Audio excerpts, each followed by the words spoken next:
Ravie. La question de l'évaluation qui a été posée, c'est une question qui est essentielle. Comme je l'ai dit dans mon propos liminaire, la question, c'est pas de savoir si on en a trop ou pas assez. Enfin, personnellement, j'ai une opinion là-dessus. La question, c'est de savoir à quoi ça sert.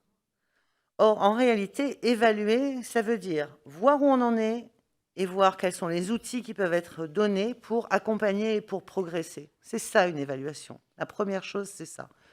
La deuxième chose, c'est comment toutes les missions assumées par les chercheurs et les enseignants-chercheurs, toutes sans exception, sont prises en compte dans leur carrière.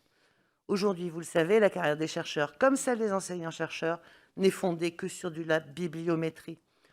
Or, une fois de plus, c'est un travail d'équipe. Ce qui fait qu'un laboratoire est reconnu, c'est aussi sa capacité à passer des contrats industriels, à aller faire de la culture scientifique et technologique, à aller intéresser les étudiants pour qu'ils rejoignent le laboratoire, à aller donner le goût aux lycéens ou aux collégiens de faire de la science et de la recherche. C'est tout ça qui est important.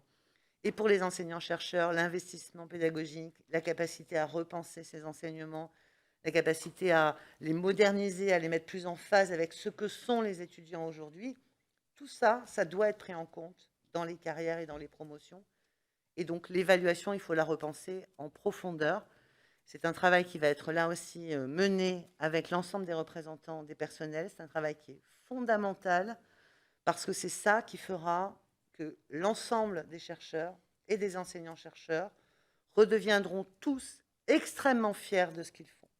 Et moi, mon objectif, c'est que tous redeviennent extrêmement fiers de ce qu'ils sont et ne se disent pas je suis un chercheur ou un enseignant-chercheur de deuxième zone parce que je ne publie pas assez, je ne suis pas reconnu, alors que c'est moi qui fais tourner tout le département de formation.